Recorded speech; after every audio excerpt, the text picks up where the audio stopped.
Hello, नमस्कार मित्रों। नमस्कार। मैं मनोज कुमार वर्मा अपने इस प्यारे से चैनल छोटा पीडब्ल्यू पे आप लोगों का तहे दिल से स्वागत करता हूँ और उम्मीद करता हूँ आप सभी बढ़िया होंगे और अच्छे से पढ़ाई कर रहे होंगे। तो आइए, हम लोग पिछले लेक्चर्स में हम लोगों ने बात किया था, डायमेंशनल एनालिसिस की बात हम लोग कर रहे थे, जिसमें हम लोगों ने देखा था किस तरीके से फार्मूला को चेक किया जाता है कि डायमेंशनली करेक्ट है कोई तो फिजिकली करेक्ट होगा या नहीं होगा, या डायमेंशनली इनकरेक्ट है तो फिर वो फिजिकली क्या होगा या फिर फार्मूला का क्या होगा, क्या है फार्मूला सही है कि नहीं है। इन चीज़ों के बारे में हम लोगों ने बात किया था। इसके बाद फिर हम लोगों ने देखा था किस तरीके से फार्मूला को डिराइव किया जाता है, या किसी दो फिजिकल क्वांटिटीज़ के बीच में जो रिलेशन है उसको कैसे निकाला जाता है डायमेंशनली, उसको हम लोग देखे थे। इसके बाद फिर मैं आप लोगों को कुछ दिया था कि प्रीफिक्सेस कैसे-कैसे यूज़ होते हैं, मैंने उसके बारे में आप लोगों को थोड़ा-सा बताया था। जैसे हेक्टा, डेका हो गया, फर्मी हो गया, फर्मी सिर्फ लेंथ के लिए यूज़ होता है, जैसे छोटों के लिए माइक्रो, मिली, डेसी, सेंटी, इन सब के बारे में, या फिर पिको, नैनो, या फिर हेप्टा, हेक्टा, इन सब की बात किया था। गीगा, टेरा, है ना? इनकी बात किया था। फिर कुछ लार्ज ये होते हैं क्या, लेंथ के जो यूनिट होते हैं, जैसे एस्ट्रोनॉमिकल यूनिट हो गया, लाइट ईयर हो गया, पार्सक हो गया, इनके बारे में मैंने बताया था। फर्मी सिर्फ लेंथ के लिए यूज किया जाता है, एंगस्ट्रॉम जो कि छोटी यूनिट के लिए। तो इन सब के बारे में हम लोगों ने चर्चा करी थी। इसके बाद फिर हम लोग आज उसी डायमेंशनल एनालिसिस के आगे बात करेंगे यूनिट कन्वर्जन की। किसकी? यूनिट कन्वर्जन की। यूनिट कन्वर्जन में सबसे पहले मैं आप लोग ये समझ लीजिए कि कोई भी अपना एक्सपेरिमेंट या कोई भी फिजिकल क्वांटिटी रिप्रेजेंट करने के लिए हम लोगों के पास दो चीज़ों की ज़रूरत पड़ती है। एक होता है नंबर और एक होता है यूनिट। ये क्या है? नंबर। ये क्या है? यूनिट। ये क्या है? यूनिट। कोई भी फिजिकल क्वांटिटी को लिखने के लिए दो चीज़ों से रिप्रेजेंट किया जाता है, एक नंबर से और एक यूनिट से। इसको बोलते हैं न्यूमेरिकल वैल्यू और इसको बोलते हैं यूनिट। ठीक है? ये रिप्रेजेंट करने का तरीका है। जैसे कोई अगर मान लीजिए कि हम दो दोस्त रेस लगाए और रेस लगाने के बाद हम लोगों ने क्या किया कि अपना अपना जो भी एक्सपेरिमेंट है वो अपने ट्रेनर को या फिर पीटीआई टीचर को जाके हम लोगों ने बताया, और बताया क्या, जैसे 5 किलोमीटर हम लोगों ने रेस लगाया, या किस और एक लड़के ने बोला जो मेरे साथ दौड़ रहा था, वो बोला कि 5000 मीटर तक मैं दौड़ा। ठीक है? अपना अपना बताने का तरीका है। ये कुछ और यूनिट लिया, मैं कुछ और यूनिट, लेकिन लिखने का तरीका देखिए, नंबर के साथ यूनिट, नंबर के साथ यूनिट, नंबर के साथ यूनिट, नंबर के साथ यूनिट। हाँ, तो दो तरीके से रिप्रेजेंट किया जाता है। जैसे मान लीजिए ये भी यूनिट है। क्या है? ये भी यूनिट है। ये भी यूनिट ही है। तो अपना अपना बताने का तरीका है। ये किलोमीटर में और ये मीटर में यूनिट चेंज करके बता तो सेम ही चीज रहा है। आप ये बताइए कि ये अगर मैं बताया कि 5 किलोमीटर और ये बताया 500 मीटर, तो क्या डिस्टेंस अलग अलग हो गया क्या? ये भी तो लेंथ ही है, ये भी लेंथ ही है और सेम ही लेंथ है। लेंथ में तो कोई बदलाव नहीं। 500 मीटर का मतलब 5 किलोमीटर ही होता है। हमको पता है 1 मीटर बराबर कितना होता है? 1000 किलोमीटर, सॉरी, 1 किलोमीटर बराबर कितना होता है? 1000 मीटर। तो लेंथ तो सेम है, बस बताने का या रिप्रेजेंट करने का तरीका अलग है। सेम चीज बता रहे हैं। तो कहने का मतलब ये है कि किसी भी फिजिकल क्वांटिटी में फिजिकल क्वांटिटी सेम हो सकता है, फिजिकल क्वांटिटी सेम है, बताने का तरीका और यूनिट चेंज हो सकता है। उसका वैल्यू जो न्यूमेरिकल वैल्यू है, यानी क्या वैल्यू, वो चेंज हो सकता है, लेकिन physical quantity same. Physical quantity same. इन दोनों का डायमेंशन सेम। डायमेंशन भी क्या होगा? सेम। जैसे मान लीजिए अगर मैं इसका डायमेंशन लिखूं तो किलोमीटर का मतलब ये इसका भी लेंथ है और इसका भी लेंथ है। अगर थोड़ी देर के लिए मैं बोलूं कि 72 किलोमीटर पर आवर, अगर इसको मैं बोलूं 20 मीटर पर सेकेंड, है सेम चीज, है तो सेम चीज। इसको अगर मीटर पर सेकंड में आप कन्वर्ट करेंगे तो 20 मीटर पर सेकंड ही आएगा। ठीक है तो सेम चीज, बस बताने का तरीका चेंज हो गया। या फिर आप इसको ऐसे लिखो ना, इसको आप ऐसे लिखो, 72 इंटू किलोमीटर को इसमें 1000 मीटर पर आवर को 3600 सेकेंड, ऐसे लिख लो। बताने का है तो सेम चीज, ये स्पीड और ये भी स्पीड सेम है, बस बताने का इसमें यूनिट चेंज हो गया और इस यूनिट चेंज होने की वजह से न्यूमेरिकल वैल्यू चेंज हो गई, बस। है तो सेम, है तो सेम, स्पीड तो सेम ही है। और इनका dimension, dimension L T minus one, इसका भी dimension L T minus one, dimension तो सेम है, डायमेंशन फार्मूला तो सेम है। अगर डायमेंशन फार्मूला सेम है तो इसका मतलब कि सेम फिजिकल क्वांटिटी भी है। अगर फिजिकल क्वांटिटी सेम है ना, तभी तो इनका डायमेंशनल फार्मूला सेम है। अगर डायमेंशनल फार्मूला सेम है तो कहने का मतलब मेरा ये है कि नंबर और यूनिट का वैल्यू जो है तो कांस्टेंट होगा, ये तो सेम होगा। जैसे मान लीजिए ये फिजिकल क्वांटिटी जो लिखा है, इसका फिजिकल क्वांटिटी ये भी सेम ही है, सेम चीज लिखा है, इसमें और इसमें कोई अंतर नहीं है। इसका इसका जो एन यू की वैल्यू है इसके इक्वल है, ये दोनों इक्वल है। तो कहने का मतलब कि अगर मैं इसको एन वन बोलूँ, इसको एन वन और इसको यू वन बोलूँ, और इसको एन टू और इसको यू टू बोलूँ, तो कहने का मतलब कि N one U one is equal to N two U two, same ही होगा कि नहीं होगा? होगा सेम। अगर सेम है तो कहने का मतलब ये कांस्टेंट है। ऐसे ही एन थ्री, अगर अगर इसी चीज को अगर मैं किसी यूनिट में लिखूं, किसी और यूनिट में लिखूं, तो n three u three, n three u three, ये भी तो सेम ही है। कहने का मतलब एन और यू क्या होता है? कांस्टेंट होता है, कांस्टेंट होता है। इसका वैल्यू क्या होता है? कांस्टेंट होता है। ठीक है, अगर ये कांस्टेंट है तब इसको n is equal to constant upon unit लिख सकते हैं। अगर यूनिट की वैल्यू बढ़ी तो n की वैल्यू क्या होगी? डिक्रीज होगी। अगर यूनिट यूनिट अगर कम हुआ तो नंबर क्या हो जाएगा? इंक्रीज हो जाएगा। आप ऐसे थोड़ा सा देखिए इस चीज में आप इसको थोड़ा सा देखिए कि किलोमीटर से मीटर यूनिट छोटा होता है। किलोमीटर से मीटर जो यूनिट है, किलोमीटर बड़ा यूनिट है और मीटर जो है छोटा यूनिट है। ठीक है, अगर ये बड़ा यूनिट है, बड़ा यूनिट से अगर मैं छोटे यूनिट में रिप्रेजेंट किया तो एन की वैल्यू बढ़ गई, मतलब यूनिट को मैं छोटा किया तो एन की वैल्यू 5000 टाइम्स बढ़ गई, 1000 टाइम्स बढ़ गई। वैसे ही अगर 5000 मीटर से अगर किलोमीटर में जाऊं तो मीटर से किलोमीटर में आ रहा तो किलोमीटर क्या है? बड़ी यूनिट, यूनिट बड़ी हुई तो न्यूमेरिकल वैल्यू 5000 से डायरेक्ट 5 आ गया, न्यूमेरिकल वैल्यू डिक्रीज हो गई। समझ में आया? तो इस तरीके से हम लोग क्या करते हैं? इसको रिप्रेजेंट करते हैं। और इस तरीके से अब देखिए एक फार्मूला डिराइव करता हूँ, वो आपको बड़े बड़े क्वेश्चंस को सॉल्व करने में मदद मिलेगा। ठीक है, पहले छोटे छोटे यूनिट को कन्वर्ट करके देखते हैं। जैसे मान लीजिए मैं आपसे बोलूं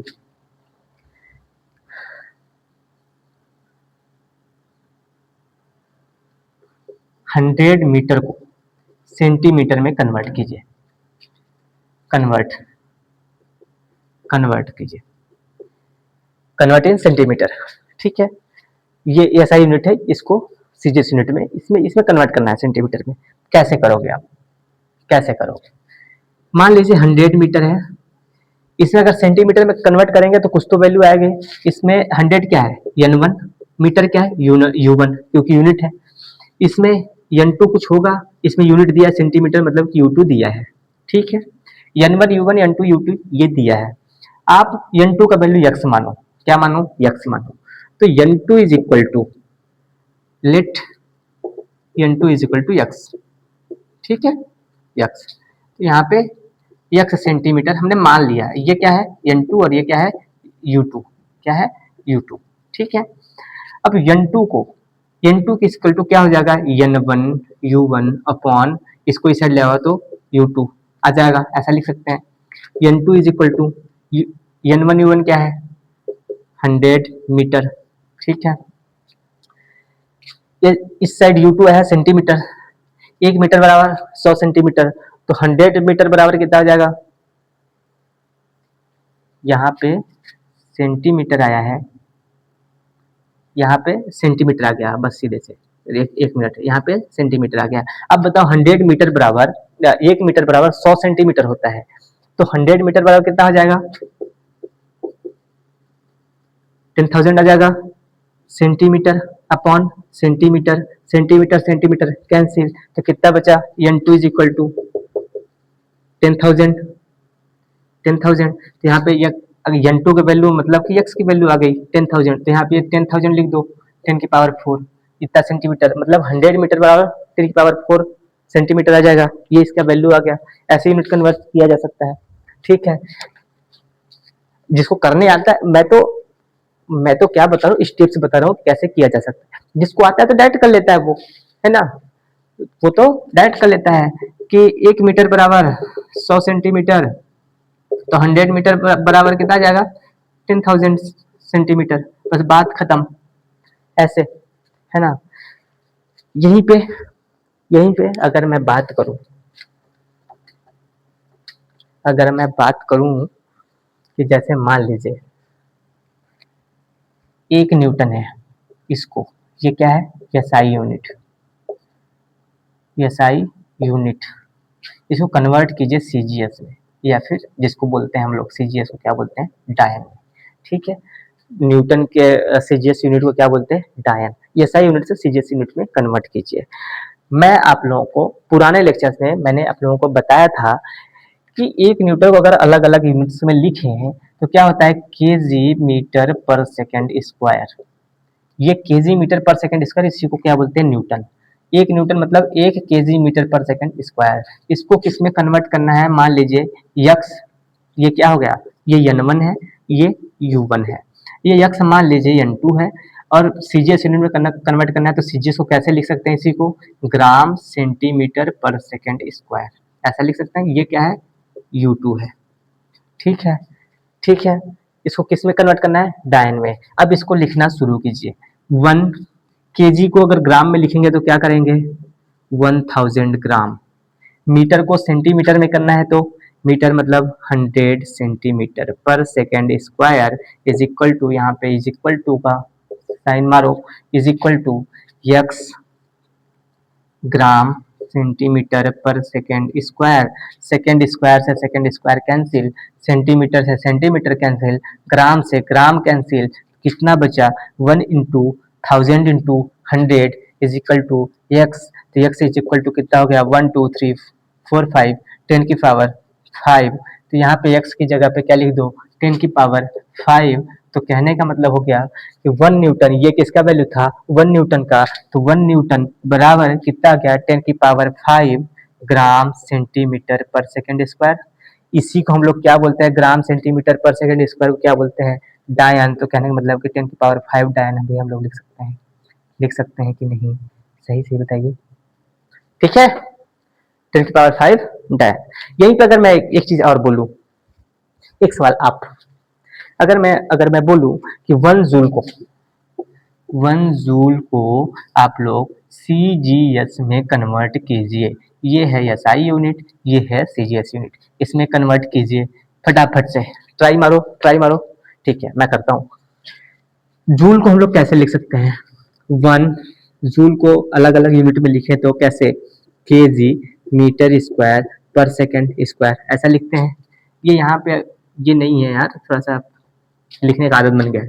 अगर इसी को सीजीएस यूनिट में लिखना है तो कुछ ना कुछ इसका n2 का वैल्यू, क्योंकि ये n1 है, ये u1 है, ये n2 है,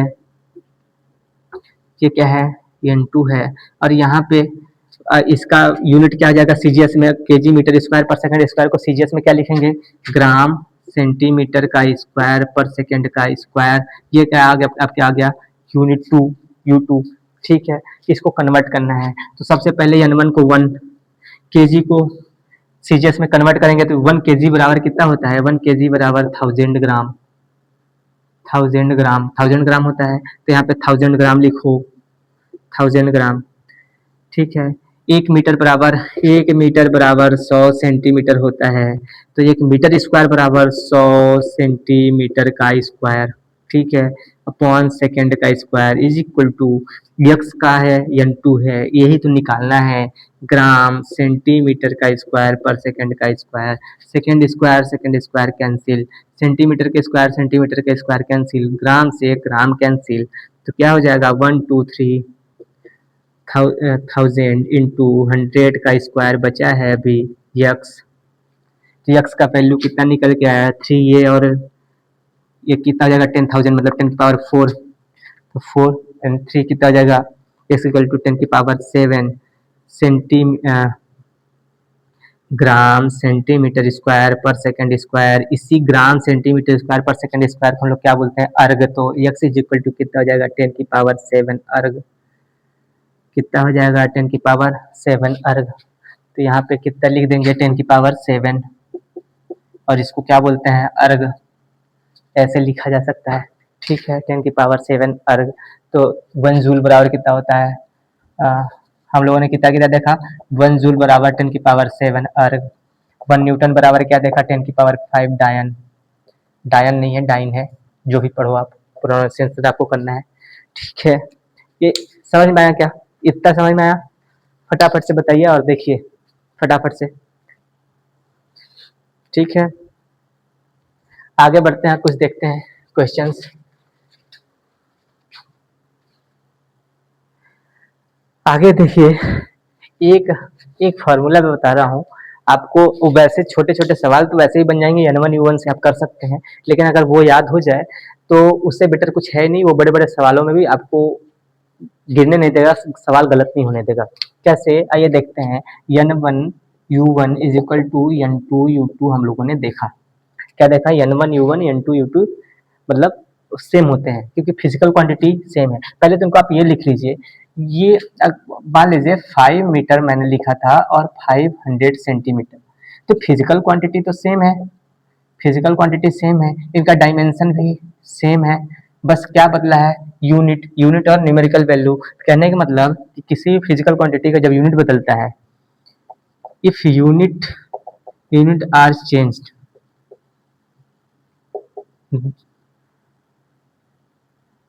unit are changed but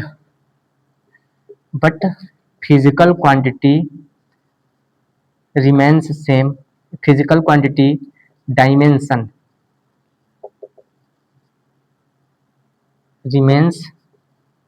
remains constant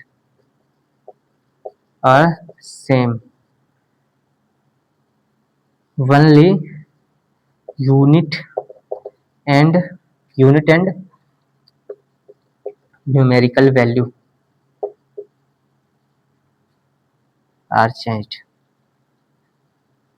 कहने का मतलब ये यूनिट, ये नंबर और ये यूनिट भर चेंज होता है, बाकी फिजिकल क्वांटिटी या फिर डायमेंशन सेम ही होता है।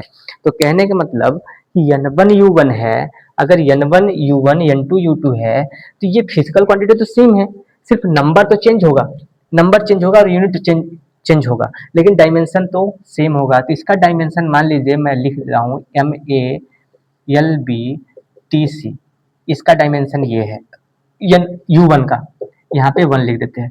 U2 का डायमेंशन M2 की पावर A, L2 की पावर B और T2 की पावर C, मान लीजिए इसका डायमेंशन ये है। यहाँ पे N1 है इज इक्वल टू यहाँ पे N2 है, इसका ये डायमेंशन है। कई बार सवाल में हमेशा सिर्फ N2 निकालने के लिए आता है। अगर N2 निकालने के लिए आ रहा है तो आप इसको इस साइड ले आइए, आप इस चीज को दोनों साइड डिवाइड कर दीजिए, किसको? U2 को। तो क्या आ जाएगा? N1 M1 L1 T1 A B C upon M2 L2 T2 A B C, ये डिवाइड कर दिए, इज इक्वल टू N2। तो N2 इज इक्वल टू कितना हो जाएगा? अलग अलग लिख दो, M1 upon M2, L1 upon L2 की power B, T1 upon T2 की पावर C। ये फार्मूला रट लीजिए, ये फार्मूला क्या है? रट लीजिए, आपको क्वेश्चंस करने में आसानी होगी। ठीक है, इतनी बात समझ में आई, फिर क्वेश्चंस करते हैं। आइए क्वेश्चंस करते हैं। एक क्वेश्चन आता है, मैं लिख देता हूं पहले क्वेश्चन। आइए देखिए सवाल, देखिए ये क्वेश्चन ये आया है। क्वेश्चन क्या कह रहा है, पहले पढ़िए आराम से। In a new system of unit, एक नया सिस्टम बनाया गया जो SI यूनिट को ध्यान में रखते ही बनाया गया कि SI यूनिट का जो SI यूनिट है उसके कंपेयर में नई यूनिट में लेंथ को 10 टाइम इंक्रीज किया गया। ठीक है, length is 10 times the SI unit and the unit of time is 5 times the SI unit, what will be the, इसमें इंक्रीज डिक्रीज नहीं लिखा है। अगर नहीं लिखा है तो उसको आपको क्या मान के चलना है कि इंक्रीज कर रहा है। अगर डिक्रीज कर रहा होता तो डिक्रीज में मेंशन किया होता। ठीक है, तो अगर मेंशन नहीं किया है तो इसका मतलब ये इंक्रीज की बात कर रहा है। तो in new system of unit the unit of length is 10 times. नए सिस्टम में जैसे मान लीजिए पहला सिस्टम था N1 और U1, इसमें अगर मान लीजिए इसमें वेलोसिटी की बात कर रहा है, तो अगर वेलोसिटी का क्या होता है? मीटर पर सेकेंड। ठीक है, तो इसमें क्या है कि इसको जब नया सिस्टम बनाया गया तो मीटर को 10 टाइम्स बढ़ाया गया और टाइम को 5 टाइम्स इंक्रीज किया गया। ठीक है, 5 टाइम्स इंक्रीज किया गया। तो फिर नए सिस्टम में जो n की वैल्यू होगी, n1 u1 और n2 u2 में जो n की वैल्यू होगी, क्योंकि यूनिट में लेंथ को 10 टाइम और टाइम को 5 टाइम्स इंक्रीज करने के बाद जो नया यूनिट हो गया उसमें n2 का वैल्यू क्या होगा। यदि SI यूनिट जो ओल्ड सिस्टम है उसमें अगर n1 को मैं n मान लूं, n1 को n1 is equal to n है, तो फिर नए सिस्टम में n2 का वैल्यू क्या होगा ये आपसे पूछ रहा है। तो सबसे पहले इसमें अगर वेलोसिटी की बात कर रहा है तो वेलोसिटी का डायमेंशन क्या होगा, lt-1 क्या होगा, lt-1 lt-1। अब भी हम लोगों ने फार्मूला देखा था m1 upon m2 l1 upon l2 की power b t1 upon t2 की पावर c, वो वाला फार्मूला क्योंकि n2 का वैल्यू पूछ रहा है तो n2 इज इक्वल टू हम लोगों ने क्या देखा था, इसमें m1 तो है नहीं तो m1 को इग्नोर करो और l1 अपॉन l2 की पावर a और t1 अपॉन t2 की पावर b करते हैं। ठीक है, यही है। अगर इसमें पावर a है, l1 क्या है, l1 क्या है l, यहाँ पे 1 1 लिखो, यहाँ पे 2 2। ठीक है, l1 l2 की पावर l1 क्योंकि डायमेंशन तो सेम है तो इसमें पावर भी सेम होगा, तो इसमें पावर 1 है तो यहाँ एक ही जगह पे पावर 1 लिखो, अभी यहीं पे लिखे रहो l1 अपॉन l2 की पावर 1। ठीक है, फिर t1 अपॉन t2 की पावर, t1 की पावर -1 है तो यहाँ पे क्या लिख देंगे -1 is equal to n2। n1 का वैल्यू यहाँ पे 1 दिया हुआ है, n1 का वैल्यू कुछ नहीं है तो n1 के वैल्यू 1 मानेंगे, जब 1 मानेंगे तो 1 मल्टीप्लाई होगा तो 1 आएगा, तो इसलिए 1 को इग्नोर, यहाँ पे आप लिख भी सकते हैं 1। ठीक है, नहीं सॉरी इग्नोर क्यों करना है यार, यहाँ पे n1 लिखो, n1 को n माना है ना, 1 थोड़ी माना है, n2। ठीक है, इतना करने के बाद अब ओल्ड सिस्टम में l1 क्या है ओल्ड सिस्टम का, l2 क्या है न्यू सिस्टम का, t1 क्या है ओल्ड सिस्टम का, t2 क्या है न्यू सिस्टम का। ओल्ड सिस्टम में SI यूनिट मीटर क्या था, मीटर, SI यूनिट में क्या था मीटर। ठीक है, और नए वाले सिस्टम में उसी SI यूनिट का क्या कर दिया 10 टाइम्स, तो यहाँ पे क्या हो जाएगा 10 टाइम्स का मीटर की पावर 1, 10 टाइम्स इंक्रीज कर दिया ना मीटर को, या फिर ऐसे ही लिखो ना लेंथ के साथ, सॉरी एक मिनट, पहले l1 है और जो न्यू सिस्टम है उसको 10 टाइम l1 कर दिया कि पावर 1 इंटू पहले t1 था उसमें 5 टाइम्स SI यूनिट का ही t1 कर दिया कि पावर -1। ठीक है, इसमें l1 t1 कटा तो क्या बचा 1/10, यहाँ पे क्या है n1 is equal to n1 1/10 multiply, ये 5 की पावर -1 बचा, ऊपर जाएगा तो क्या बचेगा सिर्फ 5, यहाँ पे क्या हो जाएगा 5, 5 1 जा 5 2 जा, तो क्या हो गया n2 is equal to n1/2। ये आपका n1 को n माना है तो मतलब हम क्या लिख सकते हैं n2 is equal to n/2, ये आपका क्या हो जाएगा आंसर। समझ में आया क्या, समझ में आया। ठीक है, ये वाला बेहद ही आसान सवाल है, AIPMT 2015 में पूछा गया था। देखिए जरा सा करने की कोशिश कीजिए। देखिए एक नया सिस्टम बनाया गया जिसमें 10 की पावर 5 डाइन को 1F नाम दिया गया। क्या नाम दिया गया, फोर्स के नाम पे 1 फोर्स इक्वल टू 10 की पावर 5 डाइन। तो इसका SI यूनिट में क्या होगा, SI यूनिट लिखिए इसका। तो जाहिर सी बात है हमको पता है SI यूनिट 1 न्यूटन बराबर होता है 10 की पावर 5 डाइन, 10 की पावर 5 डाइन। 10 की पावर 5 डायन को ही 10 की पावर 5 डायन को ही क्या बोलना है ये 1F। तो सीधी सी बात है 1 के 10 की power 5 dyne equal to 1F is equal to 10 की पावर 5 डायन को ही हम लोग क्या बोलते हैं 1 न्यूटन। तो कहने का मतलब कि 1F को हम लोग SI यूनिट में क्या लिख सकते हैं 1 न्यूटन। बस सिंपल सा सवाल है, आंसर SI यूनिट में क्या है SI यूनिट। ये नए सिस्टम में कुछ NF दिया गया था न्यू सिस्टम। ठीक है, अब किससे कन्वर्ट करने के लिए बोला CGS सिस्टम से, CGS सिस्टम से। ठीक है, CGS में 10 की पावर 5 डाइन बराबर नया सिस्टम में 1F दे दिया, इसको SI यूनिट पूछा तो SI यूनिट 1 इतना बराबर इतना होता है, इतने के बराबर इतना भी होता है, तो 1F बराबर 1 न्यूटन हो गया। तो सीधी बात है 1 न्यूटन होगा। ठीक है, समझ में आया क्या? समझ में आया? देख लीजिए फटाफट से।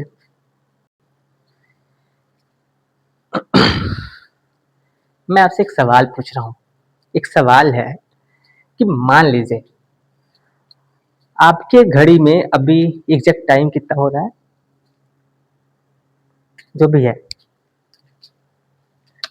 10:35। मेरे मोबाइल में कितना दिखा है?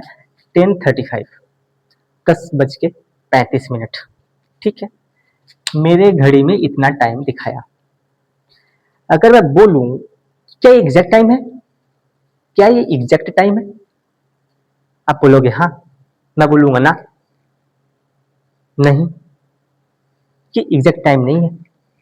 क्यों? क्योंकि जिस टाइम पे मैं ये टाइम देख रहा था, जिस टाइम पे देख रहा था, उस टाइम पे हो सकता है कि 35 मिनट हो के 1 सेकेंड रहा हो, 1 सेकेंड रहा हो, या फिर मैं बोलूँ कि 10:35 है, ये 59 सेकेंड रहा हो। जब तक ये सेकेंड जस्ट चला नहीं जाएगा या फिर जस्ट आया होगा, तब तक तो 10:35 तक ये दिखाएगा। तो कहने का मतलब ये सर्टेन नहीं है, ये सर्टेन नहीं है, ये वाला चीज सर्टेन नहीं है। लेकिन हाँ, ये सर्टेन है, ये कंफर्म है कि 10 तो बजा है। अब 10:35 हुआ, लेकिन उसके बाद वो 10 सेकेंड था, ये 5 सेकेंड था, 1 सेकेंड था, या 59 सेकेंड था, 59 सेकेंड, ये कंफर्म नहीं है। तो कोई भी मेजर्ड वैल्यू जो होती है उसमें दो चीजें होती है, एक सर्टेन वैल्यू और एक अनसर्टेन वैल्यू, और उन्हीं को मिला के हम लोग क्या करते हैं, सिग्निफिकेंट फिगर को मापते हैं। जैसे मान लीजिए अगर लेंथ है, अगर मैं लेंथ की बात करूं, अगर मैं लिखूं कि 3.25 मीटर तक लेंथ है, तो इसमें ये चीज क्या है कि 0.2 तक तो हम कंफर्म है, 3.2 तक तो कंफर्म है, लेकिन 0.5, ये जो 0.5 है, ये लास्ट में जो 5 है, ये अनसर्टेन है, कोई कंफर्म नहीं है, बिल्कुल कंफर्म नहीं कह सकते कि 5 है, इसको माना जाता है कि 5 है। कैसे कि अगर मान लीजिए यहीं पे अगर ये 4 होता, ये 6 होता, तो भी राउंड अप करके इसको 5 मान लेते हैं हम। ठीक है, 5 मान लेते हैं हम राउंड ऑफ करके। तो इसलिए ये कंफर्म नहीं होता, ये फिक्स नहीं होता कि 5 कंफर्म है ही या फिर ये। तो इसलिए इसको क्या बोलते हैं, इसको ये वाला जो लास्ट का अंक होता है, लास्ट वाला डिजिट, इसको बोलते हैं अनसर्टेन, अनसर्टेन डिजिट। क्या बोलते हैं? Uncertain digit. और ये वाले जो पहले वाले होते हैं इनको बोलते हैं सर्टेन डिजिट, सर्टेन डिजिट। ठीक है, सर्टेन डिजिट। और इन्हीं दोनों को मिला के हम लोग जो काउंट करते हैं उनको क्या बोलते हैं, उनको क्या बोलते हैं, इन्हीं दोनों को मिला के हम लोग क्या बोलते हैं, सिग्निफिकेंट, सिग्निफिकेंट फिगर। क्या बोलते हैं? Significant figure. ठीक है, बात समझ में आई क्या? जैसे मैं अगर और एग्जांपल देने की बात करूं, तो मैं अगर मैं बोलूं कि 10.34 किलोमीटर, तो कहने का मतलब अगर मेरा मोबाइल बता रहा है कि मैं 10.34 किलोमीटर तक चला, तो ये चीज तो सर्टेन है कि हाँ, ये कंफर्म है कि 10.3 तो था, लेकिन ये लास्ट डिजिट पे आके हम अटक जाते हैं कि ये कंफर्म नहीं कर सकते, ये पॉइंट, ये 3.4 ही था कि 3.5, ये कंफर्म नहीं कर सकते, इसलिए हम इसको अनसर्टेन बोल देते हैं, अनसर्टेन। और इसको क्या बोल देते हैं, ये वाला, ये इसको सर्टेन बोल देते हैं, असर्टेन हम बोल के बाद। ठीक है, तो आइए देखते हैं कि कैसे कैसे सिग्निफिकेंट फिगर निकाला जाता है। जैसे सबसे पहला देखिए कि कोई भी अगर नॉन जीरो डिजिट है, अगर नॉन जीरो डिजिट है, तो उसको हम लोग सिग्निफिकेंट फिगर में कंक्लूड करते हैं। जैसे मान लीजिए 3, 4, 5 लिखा है, इसको हम कह सकते हैं कि इसमें कितने सिग्निफिकेंट फिगर हैं, 1, 2, 3, 1, 2, 3। कहने का मतलब इसमें 3 सिग्निफिकेंट फिगर हैं। कैसे कह सकते हैं कि जितने भी non zero digit are considered as significant figure. ठीक है, जैसे मान लीजिए अगर मैं बोलूँ कि 4.34, इसमें कितने सिग्निफिकेंट, इसको नीचे लिखो। 3.45 भी अगर मैं लिखूँ, इसमें भी कितने, 3 सिग्निफिकेंट, क्योंकि इसमें नॉन जीरो चाहे पॉइंट के बाद आए चाहे पॉइंट के पहले, अगर नॉन जीरो है तो ये इसमें क्या होगा, सिग्निफिकेंट में ऐड होगा। रूल यही कहता है। इसलिए 3.45 का 3 सिग्निफिकेंट फिगर अगर मैं बोलूँ 0.345, तो भी इसमें कितना हो जाएगा, 3 सिग्निफिकेंट फिगर। कितना हो जाएगा, 3 सिग्निफिकेंट फिगर। ठीक है। रूल नंबर 2 क्या कहता है कि अगर किसी भी दो नॉन जीरो डिजिट के बीच में if if zero if zero zero between two non zero digit are considered as a significant figure। क्या होगा कि अगर अगर दो नॉन जीरो के बीच में, जैसे मान लीजिए 2002 है, तो इसको इसका सिग्निफिकेंट, अगर ये जीरो अगर दो नॉन डिजिट के बीच में आ गया तो इस क्या होगा, ये भी सिग्निफिकेंट फिगर के इसमें मतलब कि कंसीडर होगा। तो इसका सिग्निफिकेंट अगर मैं बोलूँ तो कितना हो जाएगा, 1 2 3 4, 4 सिग्निफिकेंट फिगर इसके हो जाएंगे। जैसे 2.02 हो गया, इसमें कितना हो जाएगा, 3 सिग्निफिकेंट फिगर हो जाएगा। ठीक है, ठीक है, यहाँ तक समझ में आया क्या? ठीक। अगर मैं बोलूँ, अगर यहीं पे मैं अगर बोलूँ कि जैसे मान लीजिए 0 0 0 3 आ रहा है, तो ये जो लीडिंग ज़ीरो है ये सिग्निफिकेंट फिगर में नहीं आएगा। इसमें सिर्फ 1 सिग्निफिकेंट फिगर आएगा, बाकी ये ज़ीरो नहीं आएंगे। लेकिन अगर 0.003 होगा तो यहाँ पे भी ये जो जीरो है लीडिंग वाला, ये सिग्निफिकेंट फिगर में नहीं आएंगे। तो यहाँ पे भी 1 सिग्निफिकेंट फिगर होगा। 1 सिग्निफिकेंट मतलब कि लीडिंग वाले जीरो जो होते हैं, लीडिंग जीरो जो होते हैं वो सिग्निफिकेंट फिगर में ऐड नहीं होते हैं। ठीक है। फोर्थ वन की बात करें तो जैसे मान लीजिए जो ट्रेलिंग जीरो होते हैं, इसको लिख लीजिए ये थर्ड पॉइंट बना के, leading leading zero are not considered in significant figure। ठीक है। जो ट्रेलिंग जीरो होते हैं, trailing zero after decimal are consider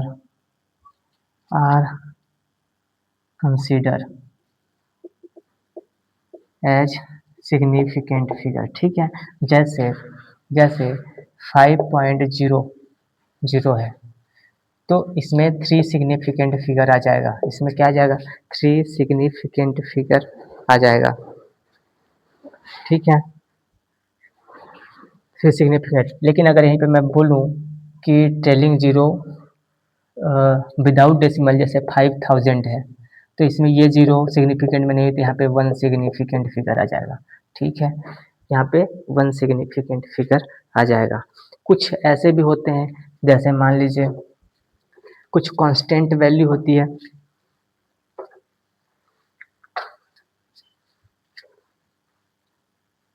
कुछ कांस्टेंट वैल्यू, जैसे मान लीजिए 10 नंबर है, इसका इनफाइनाइट सिग्निफिकेंट होगा। जैसे मान लीजिए 12 मतलब 1 डजन अगर मैं बोलूँ मैंगो, तो ये क्या हो गया, इनफाइनाइट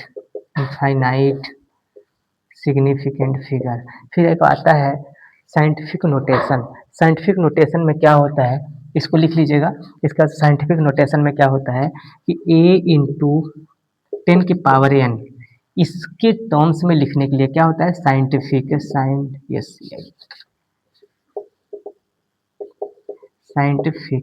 नोटेशन। साइंटिफिक नोटेशन में क्या होता है, किसी भी वैल्यू को इस टर्म में लिखना। ठीक है, इस टर्म में कैसे लिखते हैं, ए क्या होता है, अभी मैं समझाता हूँ। ए की वैल्यू